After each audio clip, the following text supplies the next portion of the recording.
I am so excited to introduce Professor Alexander Huth, who is a professor of both computer science and neuroscience at UT Austin. He did his PhD in neuroscience, is where I met him at Berkeley, and undergraduate master's at Caltech. Russell Epstein and I are co-hosting because we had this conversation last year about who is doing the very most exciting work at the intersection of AI and neuroscience. Like, how could we actually learn something more about how the brain works from those interactions. And I think you will just be blown away by this research. So please join me in welcoming Professor Huth.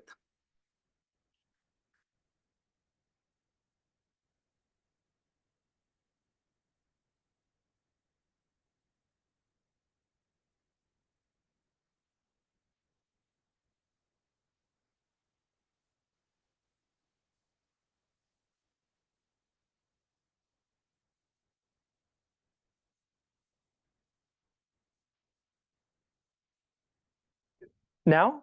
Is that better? Yes. Hey, there we go. Okay. So let's get started. So I'm Alex Huth. I'm in the computer science and neuroscience departments. I'm going to talk to you today a little bit about our work on fairly generically mapping and decoding language representations in the human cortex.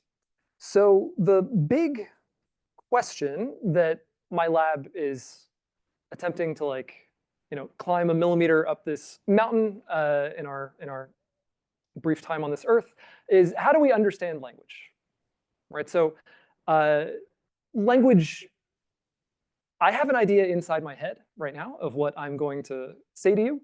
I'm taking that idea and I'm serializing it somehow into words. I'm turning this idea into a string of words. I'm moving my mouth to say those words. Information is traveling through the air or through the wireless signal, internet, whatever. It's arriving at your ears, being processed by your brain.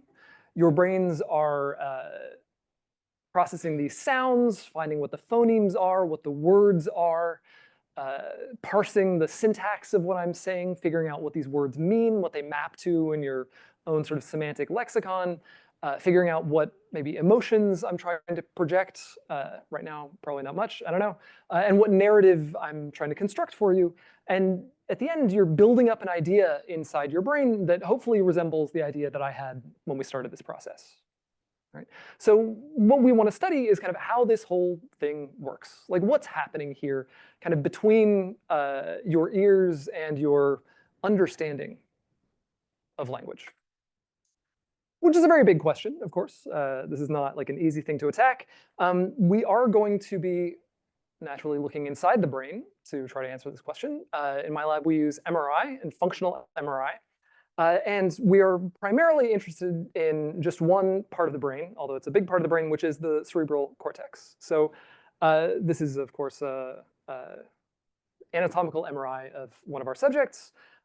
We can form this three-dimensional surface representation of the cortical sheet, which is just a thin sheet of neural tissue, apply these relaxation cuts to this surface, and then flatten it out so that we can see the whole cortical surface all at once. I'm going to be showing you some maps that look kind of like this, so I wanted to situate you a little bit on what this is, because I think cortical flat maps are not what everyone is used to looking at.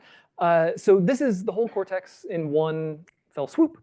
The right and left hemispheres, kind of obviously. In the middle here, we have the visual cortex. So all of these white lines are outlining brain areas that we kind of have names for or know what they are, in some cases thanks to people in this room, like the parahippocampal place area, et cetera. But here we have the visual cortex in the back of the brain. Down here, this is the bottom, the sort of ventral surface of the brain. So this is like occipital and temporal cortex. This is the medial surface over here. So this is like medial parietal lobe, medial frontal lobe. Right here we have the central sulcus. So this is the motor strip. So again, we have areas that we know well, that we can name for like mouth motor, hand motor, and somatosensory areas, foot. This is the kind of broadly construed auditory cortex right here, and on the bottom side of the Sylvian fissure. And then over here we have the prefrontal cortex. Right? And of course, there are areas that we maybe know better than I've annotated on this map, but in a lot of ways, like the things that we understand well about how the brain is processing language, processing incoming stimuli in general, we know these lower level areas quite well. Right? We know what's happening in maybe, to some extent, auditory cortex. As sound comes in, it's represented in some ways.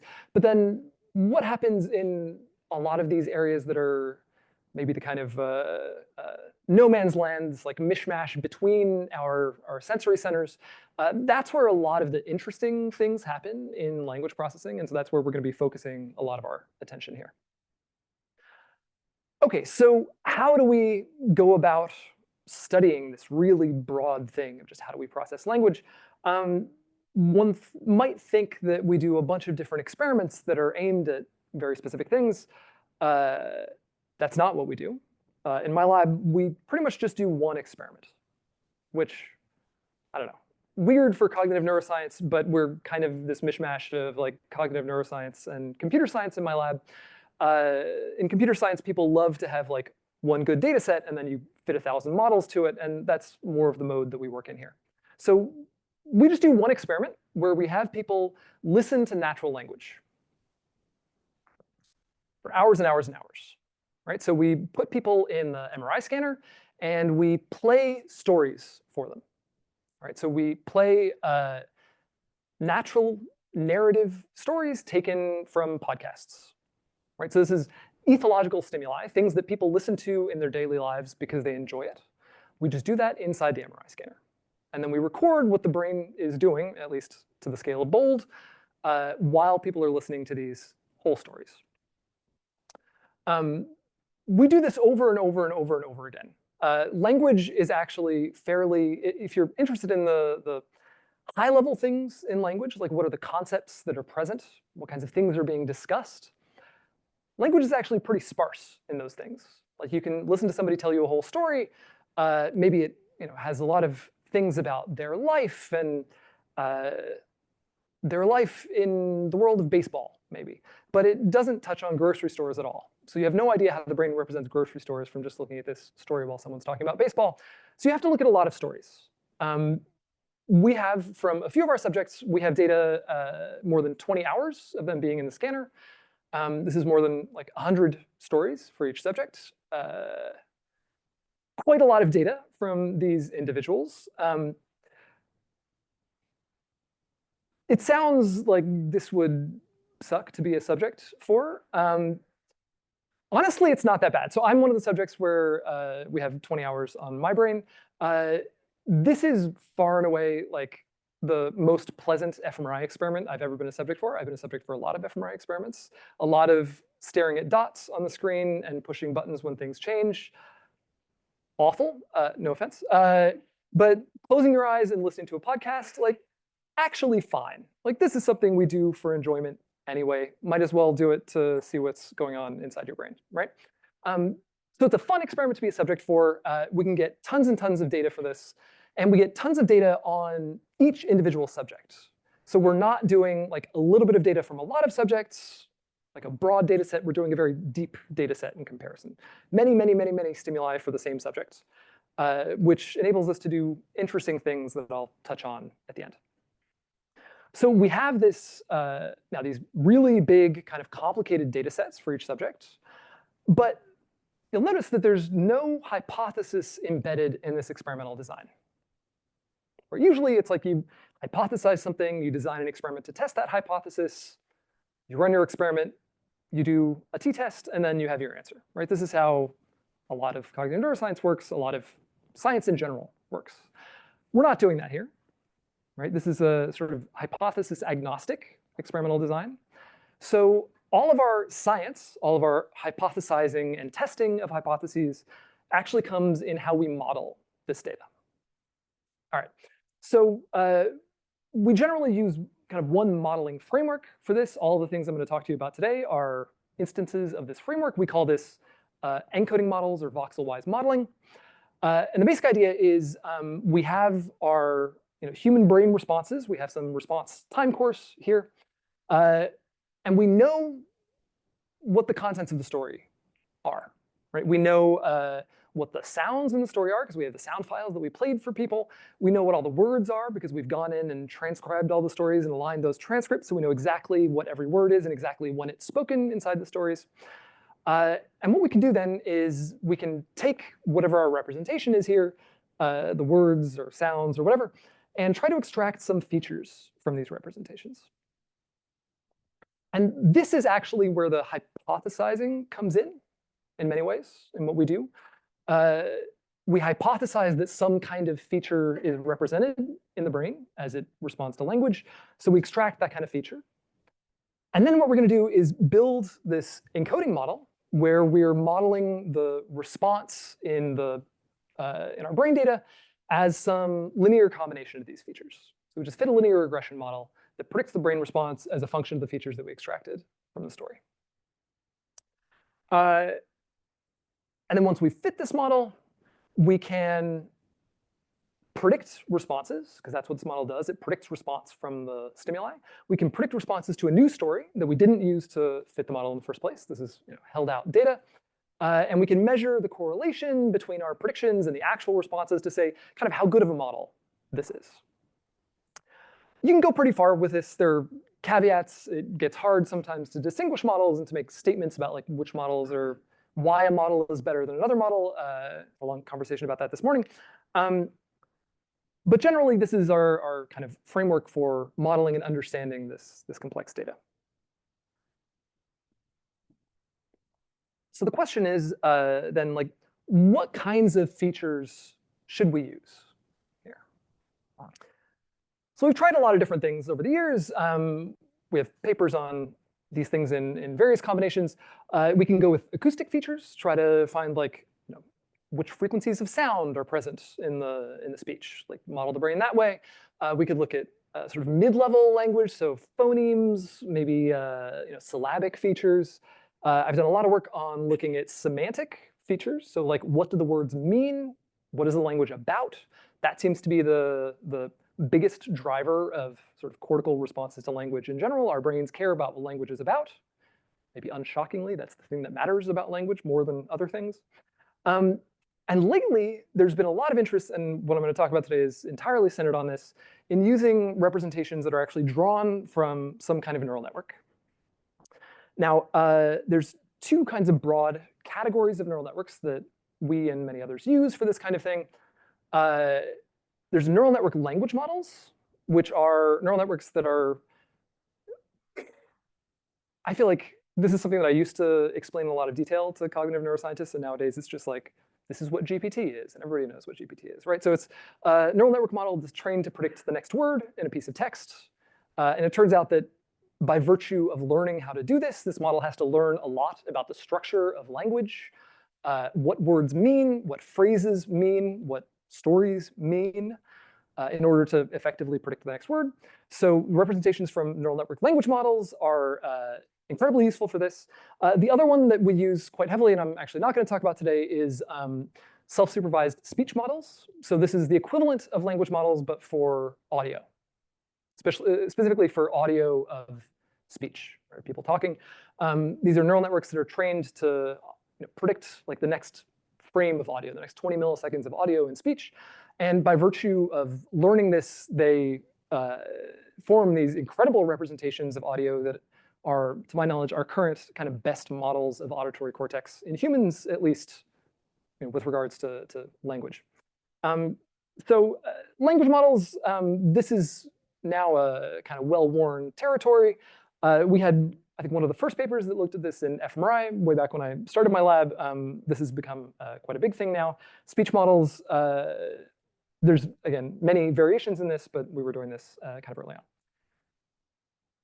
Okay, so maybe you're thinking this, maybe you're not.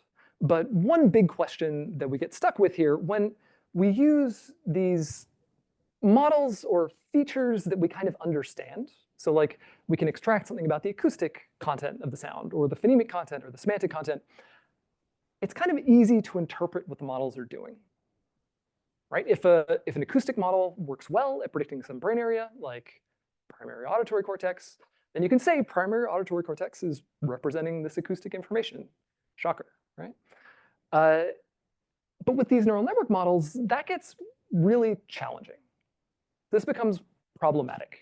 So a lot of what I'm going to talk about today is the fact that these neural network models are essentially black boxes, we don't know what's going on inside them. There's been a ton of work on trying to disentangle what's happening inside these models, but it's still hard, it's still messy. So how do we actually use these things that we don't understand to ask scientific questions about the brain? Right? If we just fit this model, it works, then it's like you've explained one thing you don't understand the human brain with another thing you don't understand the neural network model, and then it's, who cares at this point, right? So I'm going to talk about a couple different strands on this. First is using these black box neural network models to actually create interpretable features, things that we have names for, that we understand, that in an interesting way, like bridge kind of quantitative and qualitative theories. This is new work that I'm interested to hear your feedback on. And second, even though these models are kind of black boxes and we don't necessarily know what's going on inside them, we can do really useful, potentially useful things with them. So we can actually use them to decode language that somebody heard from these fMRI recordings. So that'll be the second thing I talk about. All right. So let's start with this bridging quantitative and qualitative theories. So this is work that is really led by Chandan Singh, who's a collaborator of ours at Microsoft Research, and my now former grad student, RJ Antonello, who's now a postdoc at Columbia, and my current graduate student, Suna Guo. Okay, so in cognitive neuroscience, we have theories. I don't know, some of us have theories anyway, right? It's like, we think this thing is happening in the brain, right? With language, we might express some theory like this, right? So I might have a theory that some brain areas, maybe I'm even kind of specific about that, that doesn't matter for our purposes here, respond selectively to language that mentions time. Perfectly fine theory, right? I don't know.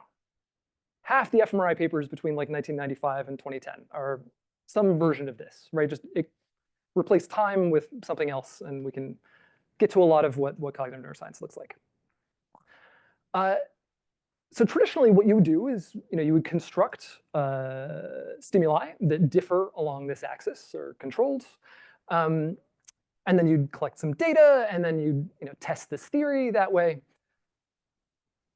What we're trying to do is, can we take just a theory expressed in words like this and turn it into one of these quantitative models that predicts our brain data that's like responses to natural language?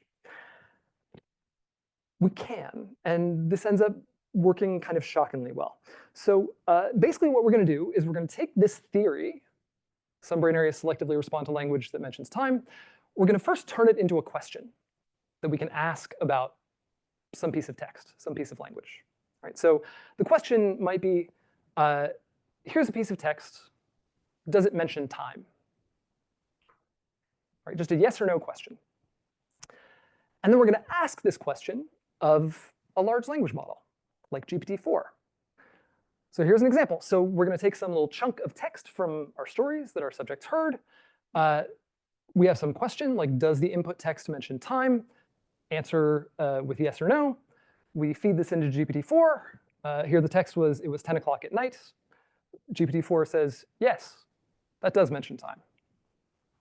It might be bad at setting like universal kind of tariff guidelines, but actually pretty good at answering these kinds of questions. Okay, so we can repeat this process for many different chunks of text. In fact, all the different chunks of text in our stories. So we took these 20 hours of stories, it's about 180,000 words-ish, split them into 10 grams, so just 10 words at a time. And then we ran them all through GPT-4 to answer these kinds of questions. Right? We came up with a set of 606 questions that are varying degrees of unique. Partly this is us just kind of brainstorming like questions that people have asked in cognitive neuroscience, that people are interested in cognitive neuroscience, and then also asking like GPT-4 to, here's a bunch of examples of questions that we want to ask. From what you know about the cognitive neuroscience literature, like suggest a bunch more questions, and through a combination of these things and sort of iteratively going back and forth, we ended up with more than 600 questions that seem like plausibly something that you could theorize about the brain, right? And I want to stress here what's happening, that like we're taking a sort of theory expressed in words, and here we're transforming it into this quantitative measure, right? That's like for each piece of text, yes or no, does it contain this thing? Now we can use this as a model, right? In the same way that we used, acoustic information in the stories to predict the brain activity, we can use the answers to these questions to predict the brain activity. It forms what we call like an embedding of the language. So you might know about like word embeddings or contextual embeddings that you get from language models. These are great. These are good for predicting brain activity. They're not interpretable in most cases. We have no idea what these embedding dimensions mean. And if you try to make them interpretable, they get worse in various ways. Here we have an embedding for each little piece of text, like 606 dimensions. They're binary. And it's, by design, incredibly interpretable. Right? Each dimension corresponds to literally a theory about what the brain is doing, a theory about what the brain is representing. Okay, so you might wonder, if we use this as a model to predict the brain activity, how much do we lose? How much worse is this than the other model? It should be worse, right? It's not. It works extremely well. So what I'm showing here is this is prediction performance averaged across the entire brain, which is a very coarse measure, but pretty robust. This is the correlation between the predicted and actual responses. On average, for good models with a lot of data, we get about an average correlation of 0.1. That seems low. This means that a lot of voxels, a lot of different parts of the brain are predicted at correlations of 0.5, 0.6, 0.7. A lot of parts of the brain don't care about language at all, so they're predicted at a correlation of around 0. When we average all those things together, we get this correlation here. And here we're comparing 5 different models. First, we have a word embedding model. This is what we call English 1000. This is a model that I came up with for a paper back in 2016. We have 2 different neural network language models, BERT and Llama. Llama was our sort of state-of-the-art model, the best thing that we had. And then we have this QA model, this question answering model. This is using all 606 questions. And we also did some trying to whittle down the set of questions in the model. So we use this sparse stability regression to try to find a set of questions that are sufficient to explaining the data. And it turns out that with just 35 questions, we get really good performance of this model, in many cases better than the full model. So this is showing as a function of the amount of training data that we have, number of stories that we use to train the model. This is about 100 stories for most of these subjects, or for the good subjects up here, actually. So with all of our data, these question answering models are actually about as good or a little better on average than our best former model, these like real neural network language models that we used before. This was kind of shocking, first of all, right? This is highly interpretable. We know exactly what's going on in each feature, and yet it's not a worse model. It's maybe even a slightly better model. The advantage of at least this, especially the pared down like 35 question model, becomes stronger when you have less data to fit the model on. So if you only have, 10 stories here, this is like 1 session. This is like, no, sorry, this is 2 sessions. 5 stories is 1 session, 10 is 2, 20 would be 4 sessions. This is like 2 hours of somebody, not quite, 1.75 hour sessions in the scanner. You have this much data, and the QA model is definitely better than the neural network language models. Yeah.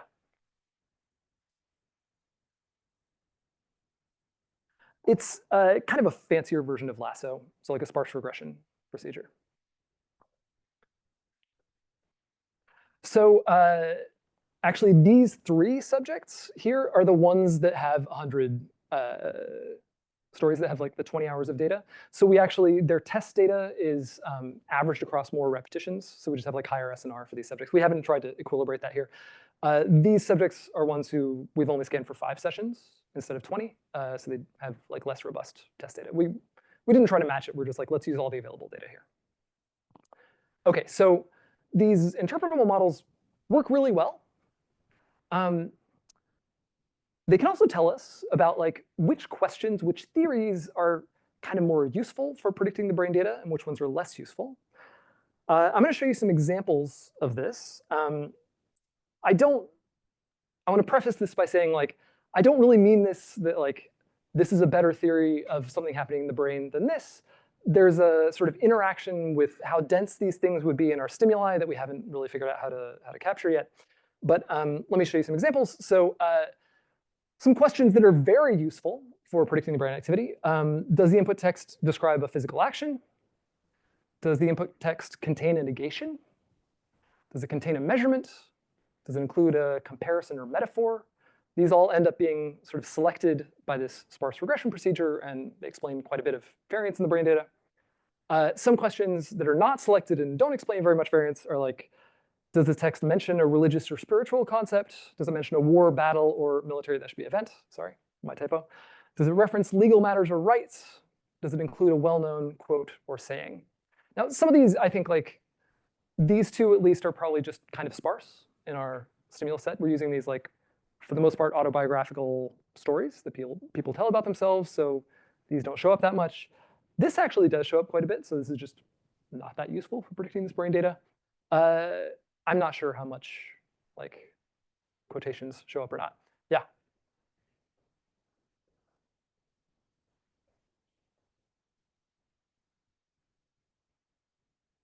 Yeah. Yeah. So let's see. I think the average test correlation that would be at noise ceiling is something like 0.35 here. So that's like on average across all the voxels. So we're round about like a third of our way to that. There's still a lot there that we haven't explained. But also, I think a decent chunk of that will come from acoustic stuff, like sound information that is just not at all captured in this kind of model, right? Because this is only looking at the words and not at the sounds.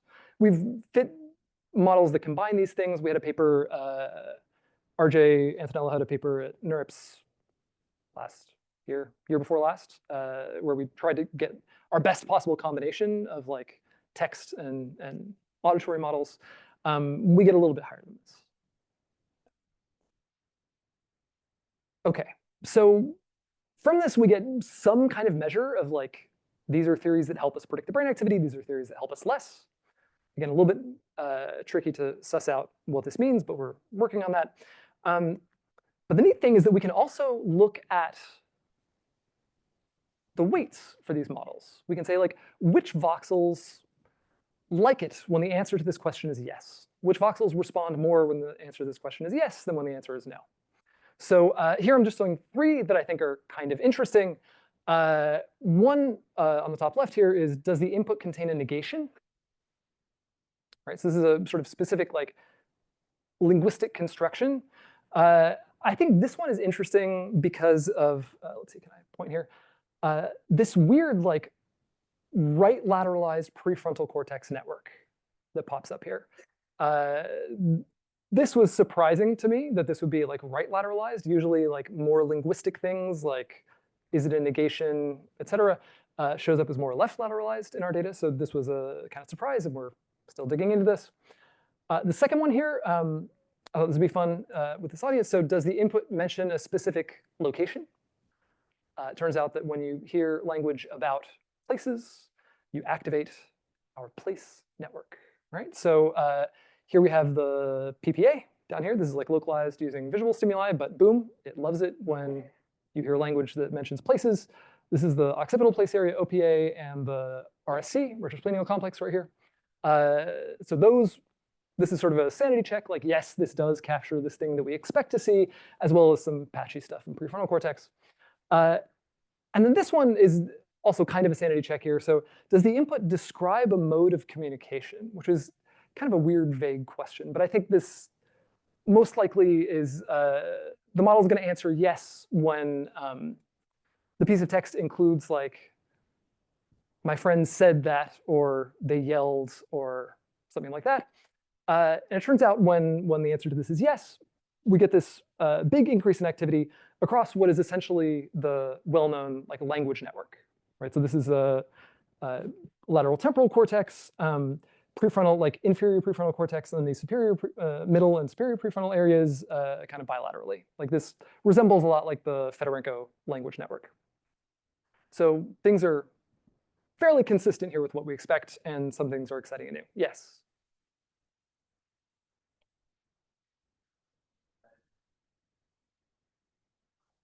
Oh, wait, sorry. Oh my God. Ignore this. This is backwards. No, blue is negative, red is positive. Making this slide in a fugue state. Yeah, yeah.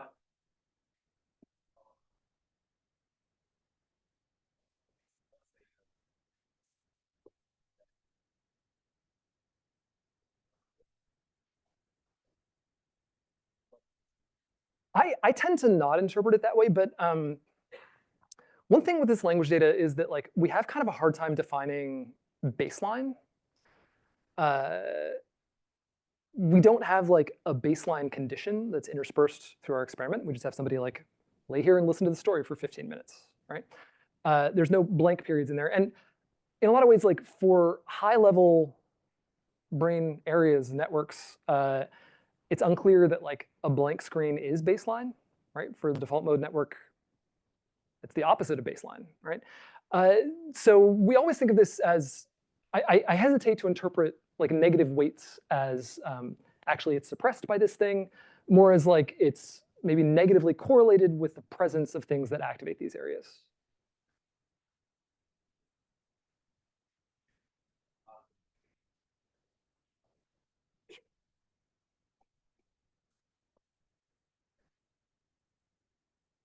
We haven't looked at that very explicitly, but you actually kind of do see that actually between these two maps. So notice that like we have here this blue blob, this red blob here, and a blue blob above it. That's actually, so this blue blob right here is the same as this red blob here, right? These are actually like kind of mirror images of each other, at least in some of these areas. So we haven't looked at that explicitly, but yeah. Yeah.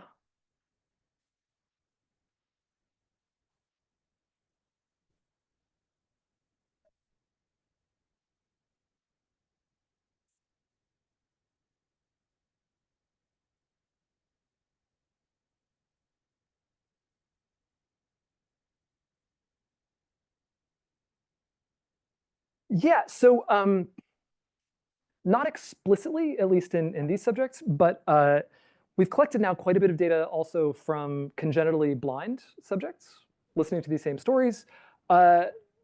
This all looks indistinguishable, looks exactly the same. So I don't know, to the degree that congenitally blind people visualize things, if that means like not literally like imagining seeing, but imagining being in that, you know, experiencing a space, something like that, then sure, like that matches. But at that point, it's hard to say like what is visualization and what is not. Yeah.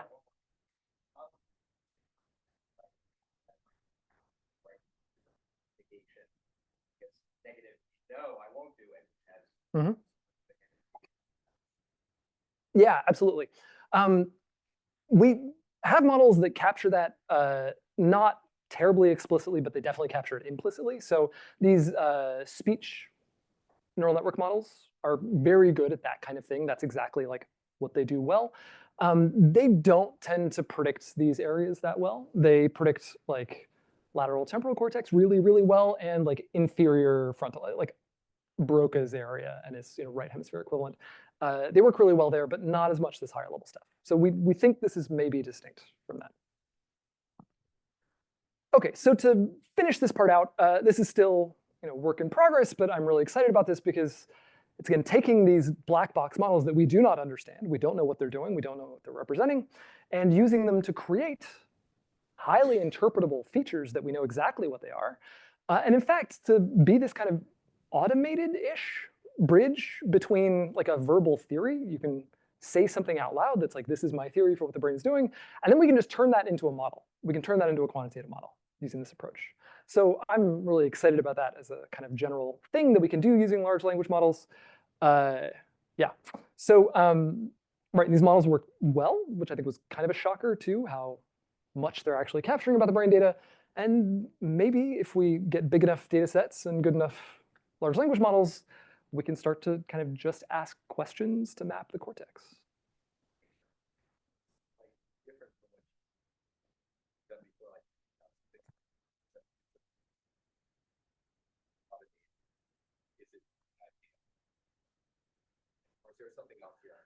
No, that's the major thing, right? It's that like each feature means something specific here, right?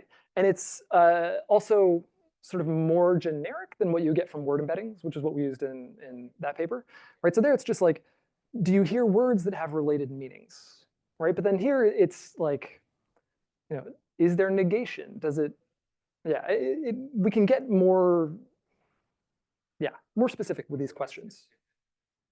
Yeah, yeah, and so actually those word embeddings from my 2016 paper, that's this English 1000 model here. That's quite a bit worse, especially so it's like this is the amount of data that we had in that paper, quite a bit worse than what we get with this model.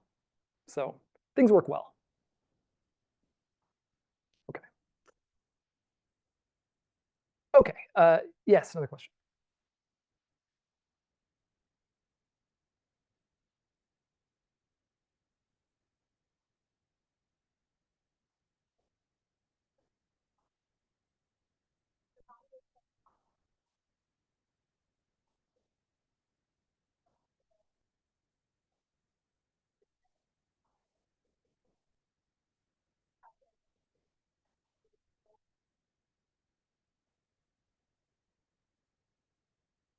Yeah, so we haven't done that super explicitly. We've done like a little bit of things that are sort of gestures in that direction of like, can we, in this paper, which is Benera et al. At NeurIPS, this was, Chandan was a co-first author on this.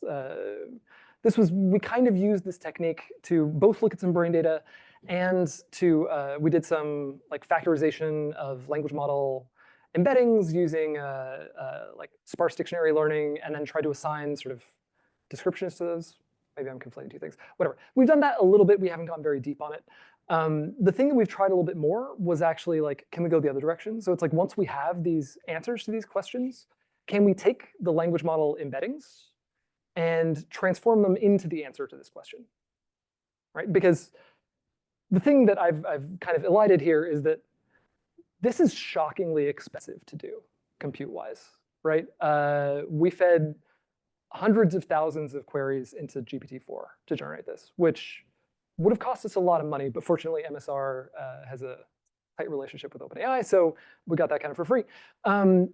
So this is like, it's hard to expand this to things in a world where like we don't have easy access to these, you know, very large language models. So we tried to say like, can we do this more cheaply by just taking a language model embedding and then learning like a mapping into this question? It doesn't work that well, frankly. So there's something about like these large language models, their ability to answer these questions is better than the embeddings that we get out of the smaller language models that are cheap to sort of run forward.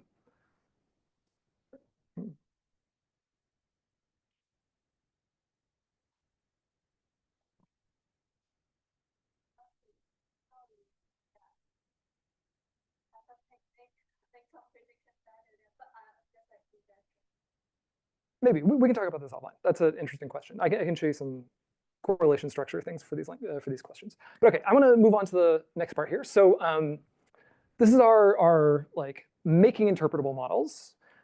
Next, I want to talk about like using the uninterpretable models to do something interesting, even though we don't understand what they're doing, which we can do quite well. So this is work done by my now former grad student, now postdoc, Jerry Tang. And the question here is, right, so what I've been talking about thus far is what we call encoding models, where you take the stimulus that was played for the person and you try to predict the fMRI data from that. Can we go the other way around, right? Can we take the fMRI data and decode what the stimuli were that caused them? So one would usually think of it in kind of these terms. I'm going to express this in Bayesian terms because that makes it very useful, makes it easy to explain what we do next.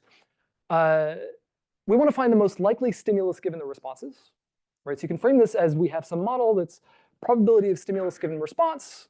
We know what the response is, and then we're trying to find the stimulus that has the highest probability given that response. It turns out that directly fitting this model is insanely hard. It's very hard. There's a weird asymmetry here, but directly doing this, we haven't been successful. Many others haven't really been successful at this. It's challenging to do for these like big, complex stimuli. So how do we get around this? Turns out there's a nifty way that was developed by an old colleague of mine, Shinji Nishimoto, called Bayesian decoding. Now, the idea here is we can use Bayes' rule to flip this P of S given R, if this is what we want to know, around into the product of these two things. Right, so it's P of R given S, the probability of response given the stimulus. That's just our encoding model. We can do that very well. We know how to do this very well. Multiplied by the probability of the stimulus, P of S.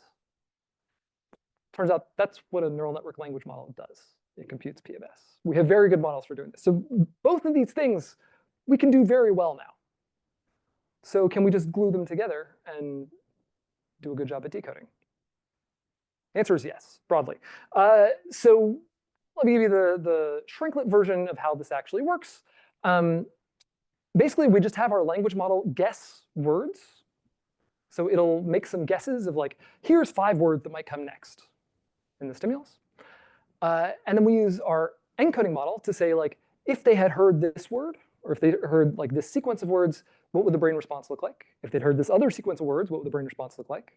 We compare those predictions to the actual brain responses that we saw, and we use that to rank our guesses. And then we throw out the guesses that are bad and keep the guesses that are good, and then just repeat this process. Like guess what the next word is, rank our guesses, etc. We don't just keep like one guess of the stimuli. We keep many guesses simultaneously through this procedure called beam search. This lets the model kind of like backtrack. If it made an error, it can, to some degree, like go back and fix that error. If like, one of the sequences in the beam didn't make that error, or another one did, then it can, throw out the one that made the mistake and use the one that didn't make the mistake. Yeah. So we do this. We can run this on our data. We fit our encoding models. We run this decoding model. Let me show you some examples of how this works. Yes, yeah, exactly. So these are just snippets from some of our stories. This, we decode like a whole 10-minute thing sort of continuously. But here's one example. So here in the actual stimulus was, I didn't know whether to scream, cry, or run away. Instead, I said, leave me alone. I don't need your help. And the decoded version of this chunk is, started to scream and cry, and then she just said, I told you to leave me alone. You can't hurt me. So obviously, we're missing some things, right? Run away is gone. I don't need your help is gone. You can't hurt me is confabulated by the model here, but it's in the right kind of regime, right? Very consistently, this model screws up pronouns. I call it like the boomer uncle model. Not really in like a gendery way, but like I said becomes she said, like first and third person get intermixed in weird ways. It doesn't know what's happening. We were shocked about the degree to which we actually get real matches. So things like scream and cry and leave me alone, which are maybe kind of stock phrases that have shown up otherwise in our training set, but the model is actually able to pull this out. And this is like single trial fMRI data that we're decoding into these words. This was surprising to us that it could work this well. Let me show you another example. Here, the actual stimulus was, I didn't have my driver's license yet, and I just jumped out right when I needed to. And she says, well, why don't you come back to my place, blah, blah, blah. And the decoded version is, she has not even started to learn to drive yet. I had to push her out of the car. I said, we will take her home. So vague, not quite matching things. I don't have my driver's license yet. She has not even started to learn to drive yet. Jumped out, push her out of the car. Yeah, right. It's like somebody is leaving a car, but it's the wrong kind of action that's happening here. We get some exact matches here. Funny enough, so this is actually a case, maybe it's just sort of built into the context, but this is actually describing an event that happened earlier in this story where the narrator like jumped out of a car. This inserts this thing out of the car here, even though that's not in the original. But the subject had to know that that's what it was describing, right? A person jumping out of a car. I like this example because it also illustrates one of our issues in analyzing the results of this model. So like, I don't have my driver's license yet. She has not even started to learn to drive yet. There are not very many words that actually overlap between these two phrases, right? Yet, drive, although it's like drive versus driver's license, and yet, match. But clearly, it's like these two phrases mean very similar things. Like the agent is wrong, but it's like, haven't started to learn to drive yet, don't have my driver's license yet. Like they mean the same thing, right? So how do we evaluate this quantitatively? How do we actually measure how well this model is working when what it's decoding seems to be this like the semantics, the gist of the language? So we explored like a few different metrics for this. We looked at 3 different metrics that are sort of surface oriented, so like how many words are correct in the decoding. This is word error rate, blue and meteor, which are like, again, sort of word and phrase match, exact matches. To put these all on kind of the same scale, we did this analysis where we generated a bunch of random sequences from the model, used that to build a null hypothesis set, and then scored all these as standard deviations away from the mean of the null. So that's why we can put them all on the kind of same scale. So the word error rate is like 90+%. We're not getting terribly many of the words correct. This is still like 8 to 12 standard deviations above chance here. This last metric, this is called BERT score. This is supposed to be a metric of like how similar is the meaning between 2 sentences. And for this, we're like 20 standard deviations above the mean. Like this is very, very, very significant. We're definitely capturing something that's real. OK, so fine, we can do this with data from a person while they're listening to a story. What if they're just imagining a story? What if they're just telling a story in their head, right? They're not hearing anything. There's no stimulus coming in. So we did this. We had our subjects actually memorize little 1-minute segments of stories, practice telling them a bunch of times. We recorded them telling these stories, so we know kind of what the words are and when they should appear. And then we had them go in the scanner and just like tell the stories in their heads. Here's some examples from this. So here the imagined story piece was, look for a message from my wife saying that she had changed her mind and that she was coming back. And the decoded version is, to see her for some reason, I thought maybe she would come to me and say she misses me. Here the imagined one is coming down a hill at me on a skateboard and he was going really fast and he stopped just in time. And the decoded version is, he couldn't get to me fast enough. He drove straight up into my lane and tried to ram me. Like, not quite, but the relative motion is there. And this last one, the imagined part was, went on a dirt road through a field of wheat and over a stream and by some log buildings. And the decoded version is, he had to walk across a bridge to the other side and a very large building in the distance. So quantitatively, this is worse than decoding from like listening to stories, but we're still getting something here. We're clearly getting like information about what the content of this is, and this is completely covert. Right? This is a person not moving their mouth, they're not talking, they're not hearing anything, they're just thinking a story in their heads, and we're able to pull this out. So this is kind of cool. OK, thing 1. Thing 2, if this works on language, and if what we think it's getting at is kind of these semantic representations, right? It's pulling out the meaning of this thing, even if it's getting it in different words. It's not really getting like what the phonemes are. It's getting the meaning. We should be able to apply this to something that's not language. Right? Semantics aren't just a property of language. So we tried this. We had our same subjects go back in the scanner and watch some videos, silent videos. They're just watching them. That's all. And then we took that data and we fed it into our decoder as if it was language data. Essentially no change there. Let me show you an example of what this looks like. So this is one of the videos that we played. This is the only like non-copyright encumbered one, which is why it's the one I use for examples. Usually we use mostly Pixar short films. And along the bottom here is the decoded version. So it's just going to scroll as this video plays. So it says, "Be so sad." She said, "I know you did it for me and for you." She then took my hand and held it to her lips. She kissed it, I smiled, and she pulled me in for a hug. I got her back for about hours. I had to stop the bleeding, and gave her my shirt to put over it. So it's missing some things. It doesn't say this is a dragon, right? Like that's a pretty big miss. But our training data actually was all true autobiographical stories. There were no dragons in the training data, so maybe just that concept doesn't exist. But clearly, it's actually getting kind of a readout of like what is happening in this video. So this is cool. This is very exciting for us. Let me see. I'm actually going to skip a thing here and then go ahead. OK. So this decoding works surprisingly well on language perception and on imagined speech and non-language stimuli. We clearly have some overlap here between the semantic representations of vision and language. We think this is going to improve as we go. So as we use better language models and encoding models, this is going to get better.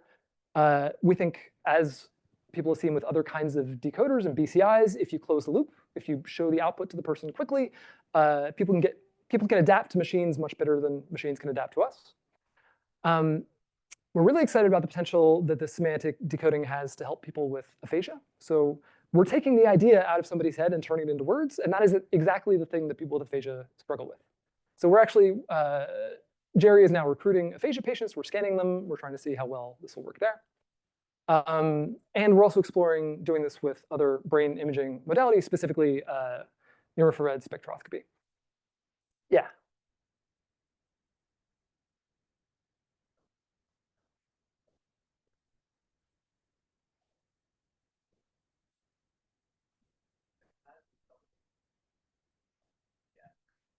Yeah.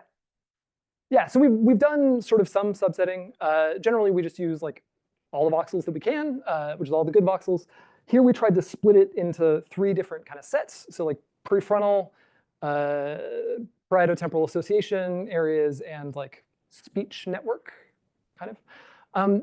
It doesn't really make any difference. They all work pretty well. They all work worse than using all of them together. But it doesn't seem like there's really anything that is massively lost by only using some. This information is quite distributed. OK. In the last moment here, I want to tell you about a new thing that Jerry has done. So we used a lot of training data to fit these models. We had like 20 hours of training data, right? That's a lot. That's laborious. That's like hard to collect for someone, right? So if we want this to be practical in some way, if we want to be able to apply a decoder to someone new, we don't necessarily want to scan them for 20 hours. That kind of sucks. We tried like anatomical co-registration, so like just mapping brain data from one person to another anatomically. Does not work for this. That does not solve this problem. Maybe unsurprising to anyone who's tried to deal with sort of detailed anatomical things. But we've gotten much better results out of functional co-registration. So we're using this approach called converters. This is a little bit different from like shared response models, hyperalignment, whatever. So the basic idea is in one participant, we have like a lot of training data, and then we collect this little chunk of data that we call like the converter training data. Right? So this is some stimulus, maybe it's some stories, maybe it's some movies, whatever. And then in our new participant, we collect matching sort of converter training data. Again, this is whatever, but it matches what's over here. And then some test data that we want to be able to decode from this person's brain. So what we can do is we can fit this converter. We call this like a 2-to-1 converter. So it's going to take data from participant 2's brain, and predict participant 1's brain. Right? Literally just a linear regression model. That's all it is. Then we can use it to map this test data into participant 1's brain, as if they had seen, or whatever, as if they had experienced whatever the stimulus is. We can apply our decoder that we have already trained for that participant and see how well it works. So when we do this using language, like stories as our converter training, it works pretty well. It actually works better for small amounts of data than training like within subjects on that data. But the cool thing is that we can also use this on movies. So to train this converter that like maps from one person's brain to another, we can have them watch videos that have no language in them whatsoever. And this can map between subjects. Notice that these values are much lower. We had like 19 sigma for the within subject, like 20-hour model. Here we're down at like 8. So it's worse. But we think that this can be improved, and it's definitely better than random. with this amount of data. And we think this is really important and interesting because this is the kind of thing for people with aphasia, if we want this to be useful, they often struggle with understanding language. Recording a lot of data from people with aphasia listening to stories, that kind of sucks. That's hard to do. But watching videos is easy in comparison. So we think this is promising. OK, so let me just conclude here by saying how we're using these neural network models to better understand language representations in the brain. I told you this one story about creating these explicitly interpretable models that have features that we know what they mean. And two, by doing this decoding semantics from fMRI, and then we can ask fun questions about what the brain is doing in all these cases. I want to close by thanking the people who are involved in this and talking about them a little bit. So Jerry, like I said, is my grad student postdoc who has done all the decoding work. He's fabulous. We're now working in collaboration with Maya Henry, who is an aphasia researcher at UT, to move this into aphasia patients. RJ and Suna are my students who are working on the question answering thing with Chandan Singh, who's our collaborator at MSR.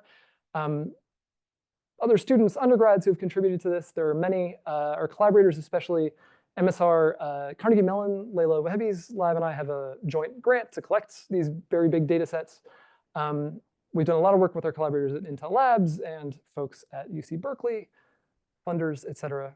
Thank you so much for listening.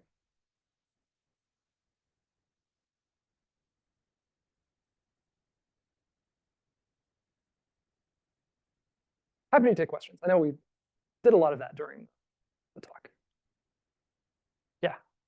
I've been wondering if there's a way to evaluate which components of the story that are responsible for doing the work of a given question. Right? So just take an example, you have a question, is there negation or something involved? With some kind of leave one out validation or something, you can figure out which stories negations are the ones that are doing the thing that they're doing. Mm-hmm. And that kind of stimulus, by hand kind of analysis might tell you something about what the actual representation is. Does that make sense? Yeah, that's cool. I like that. I like that. So like attributing the model success to which parts of the training data, right? Yeah, this is something that people are doing a lot with language models, right? So it's like if you train a language model to do something, can you look back at the training data and say like, why is it giving me this answer? Like what examples did it see that gave it this? I think we can apply similar kinds of things there. That's a cool idea. Yeah. Yeah. Which questions matter? How much do you think that depends on the type of person you're studying? So in other words, you mentioned that a military event didn't explain that much compared to the data, but if you study veterans, would that be different? So how do you think about the diversity of the subject population, what that means for what models? That's totally plausible and interesting. We don't have a lot of diversity of our subject population because we have like a handful of subjects because we collect a ton of data from each subject. So usually I just kind of wave away like we can't look at individual differences because we have too few people. I think there are some interesting things that we can do. So we've discussed looking at, because we have a lot of data per person that covers a lot of different topics. And even if we have very few people, we have this kind of detailed characterization of how the brain responds to many different things.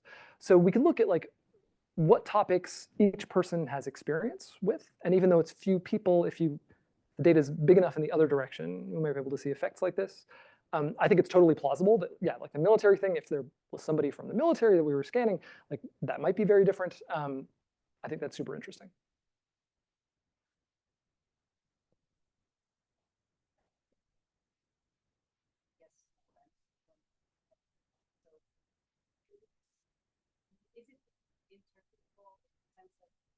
Still don't know like what kind of large language models. I'm wondering if you compare this to human annotators, and also I noticed you have like a binary answer to that question. 10 o'clock is easy, but what about like during the industrial revolution or in the spring, like with probability, not probability? I know you can do it before, but with some open model, would you even better? Yeah, we did try that. So we tried a few different models here.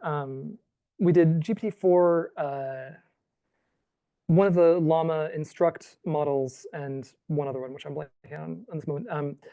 We haven't really looked at this like probability of yes versus no, and log probability. I think that'll be really interesting to compare. We did do some comparisons just to validate like, are the model annotations correct or not? We had like 5,200 question, whatever this is, like text question pairs that we had 2 annotators look at. The correlation between the model and the human ratings is just slightly lower than the human and the human ratings. So it's like, they're pretty good at this, but not perfect. But yeah, like where are the boundaries of this is yeah, a little tricky. And I think that maybe like looking at what parts of the data are influencing this might also be a way to get at that, right? Or to say how important that is.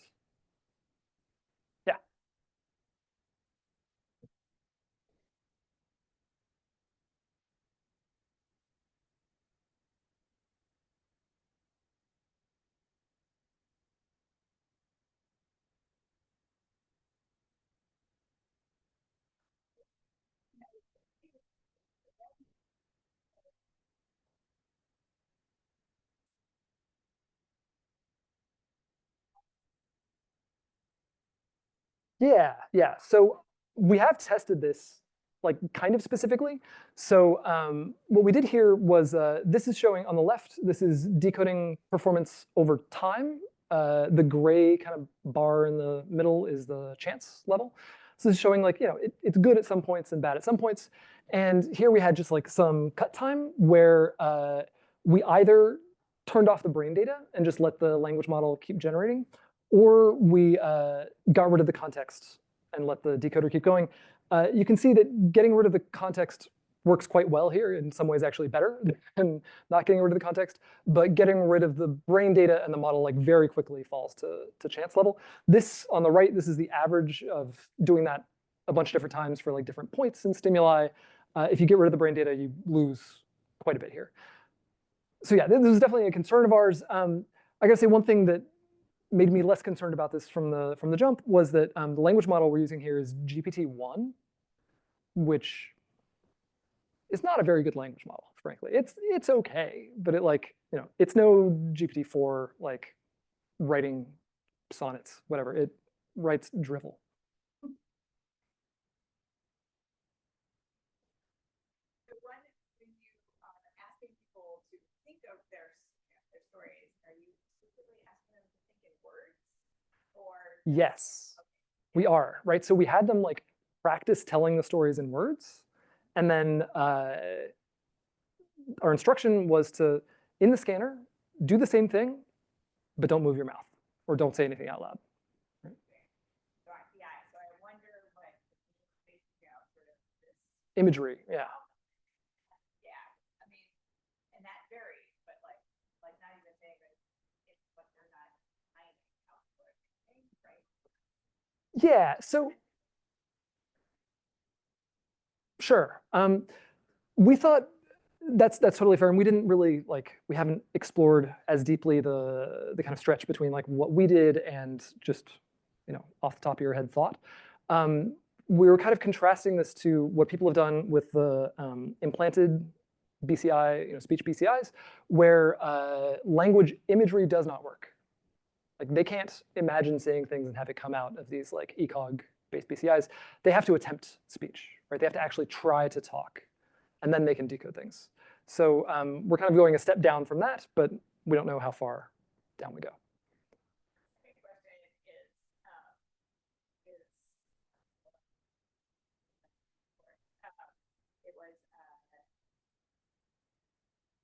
Hippocampal reset, boom. Yeah, exactly.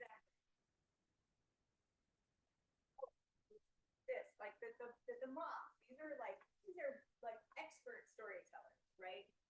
So what happens if you do something that is much more like regular people? Boomer uncle telling the story. Yeah, no, for sure. We've thought about this a little bit.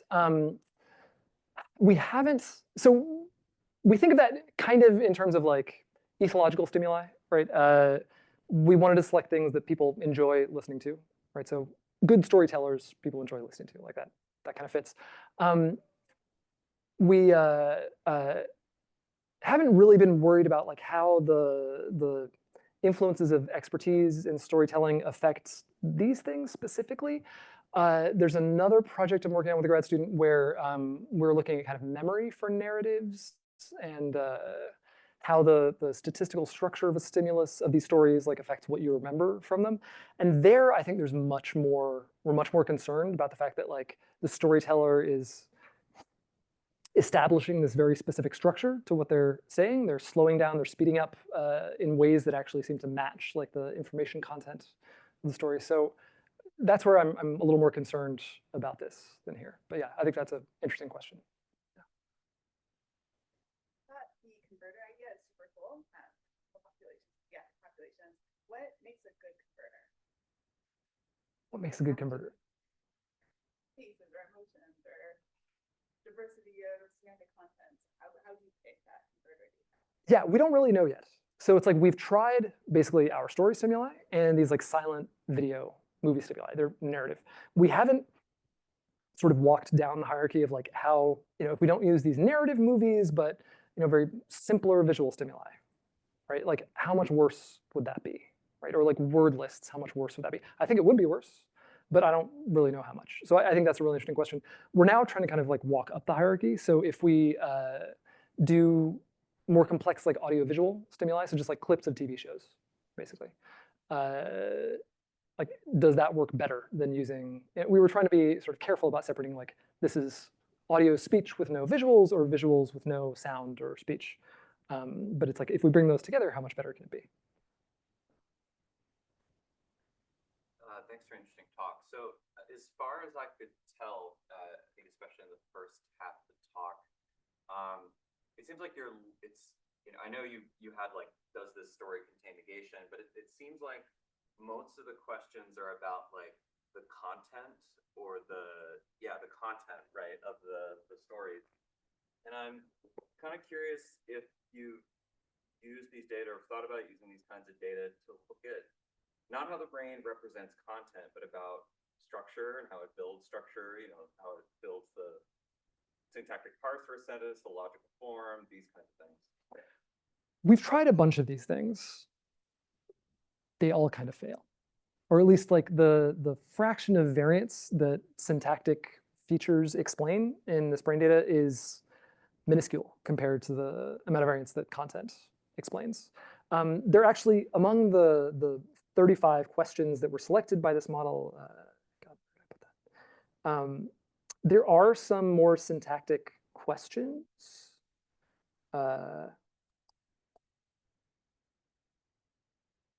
Yeah, so it doesn't contain a proper noun. Does it include dialogue or a direct speech quotation? Those are like kind of structural things, but kind of content-wise things. In some earlier version of this, we also had like, is this grammatically complex or not? And that was actually a pretty good proxy for like language network activity broadly. So it's like those creep in here, and we have a bunch of those syntactic questions included in the set, but they just don't explain that much about the brain data as a whole. But yeah, we tried a bunch of things like looking at part of speech representations, these more elaborate like tree representations. Yeah. What does that mean? What do you infer from that? The syntactic, yeah. So I'm kind of two minds about it. One, I kind of think our brains care about meaning. It's like we listen to language for the meaning, not for the structure. Right? It's like we pay attention to the meaning and not necessarily the structure unless we're very specifically doing that. So it's kind of not a surprise in a way that like things are dominated by meaning and not structure. For two, I'm not convinced that this isn't like a fMRI is bad at this specifically. Right? So we're looking at this kind of coarse measure, right? That we're recording an image every 2 seconds, but that's even like fast relative to the bold signal, which really tops out at like 0.25, 0.3 hertz-ish. Syntactic structures are faster than that in many cases, whereas semantics are at that scale and slower. So I think we're well oriented towards seeing semantics and more poorly oriented towards seeing syntax. But on the flip side of that, it's like we get very clear signatures in fMRI of fine temporal structure acoustically. Like that works really well. We can do fantastically at that. So I don't know. It's a mystery. Sure, yes, sorry. How much mind wandering or digression from the stories you get, and do you leave that in when it's being just? That's a great question. So we don't know the degree to which our subjects' minds are wandering during these stories. And if the decoder's wrong, we have no way of knowing if just like the decoder's wrong or it's correctly decoding something they were thinking about instead of the story. Like we don't have any way to disentangle that right now. There's one thing that we kind of have that points in this direction that I think is interesting. So this was actually decoded. This was from my brain while I was watching the stimulus. And I remember very specifically what was going through my head during this clip, which is there's a wounded wild animal that looks dangerous. And the character is like going to touch it. I'm like, what are you doing? Don't do that. Like, don't touch it. It's going to bite you. Like, that was very literally what was happening in my head. And that doesn't come through in these decoder predictions. So I don't know. In that case, it's like these two things are kind of aligned to the stimulus in both cases. It's not really mind wandering, but the degree to which like this gets at thoughts that are running through your head, your responses to things versus like the content of the scene is, we don't really know the answer to that. I'm really interested in seeing that. We've talked about like having our subjects essentially like record reaction videos in the scanner, right? And then seeing like, do we decode the content versus like what their linguistic reaction is? Can we disentangle those in terms of anatomy? What would that look like? I don't know. It's hard to separate this out.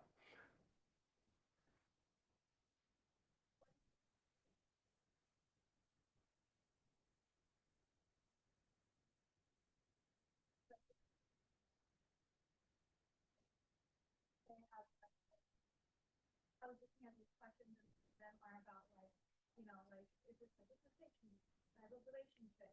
So like, for example, maybe that is altered in the pessimism.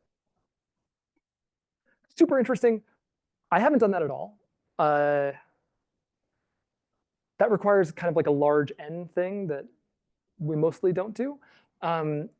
So some folks who I work with, my old lab, Jack Gallant's lab at UC Berkeley, they're starting to look at this in autism.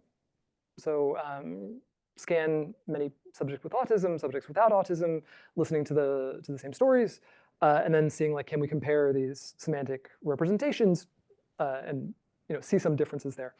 I think that's interesting, but I haven't really gone down that road yet. The one that we're really pushing on is the aphasia now, which is a weirder, like, not so much like mental health thing, but like, how is this brain pathway disrupted? 35 questions. Imagining sort of binary 35-dimensional space.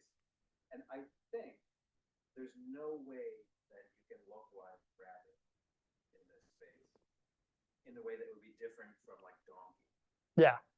So I wonder if there are, how many more dimensions you would need to, in general, get some basic level grain size of representational specificity? That's a hard question. Like, what's your Dewey Decimal System that can cover human conceptual knowledge as a multidimensional space? Or like enough to get closer? Right? Yeah. So word embeddings do this to varying degrees, right? So it's like you can generate word embeddings at many different levels of complexity, right? Different dimensionalities. We find that it's a little hard to map to this, because here each dimension is kind of unique and weird. But when we've looked at this with word embeddings, we find that performance degrades pretty sharply below like 300 dimensions. We start to get like real losses. Above 300 dimensions, you get like very kind of slow increase. Our standard word embedding space is like 1,000 dimensional, and that works a bit better than like 300 to 700 dimensional spaces. Yeah, right. So that seems to work quite well. And each word still has a unique vector at 50 dimensions, right? It's just they're not vectorially that unique. We've also gone to the very extreme of like, the embedding for every word is a one-hot like identity vector, right? That sucks too. Like that's bad. It turns out because then the model can't generalize. If it's seen donkey but not mule, then it can't predict the response to mule. But if you have word embedding, it can do that really well.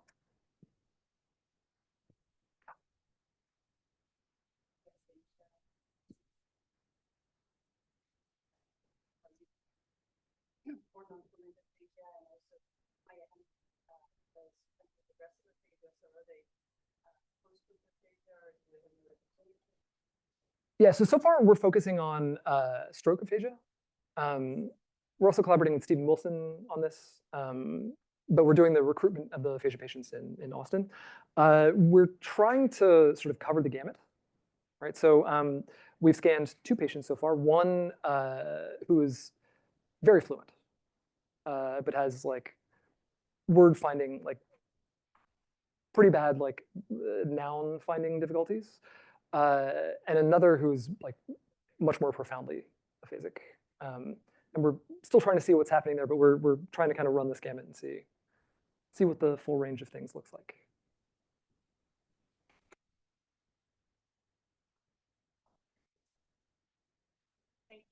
Thank you.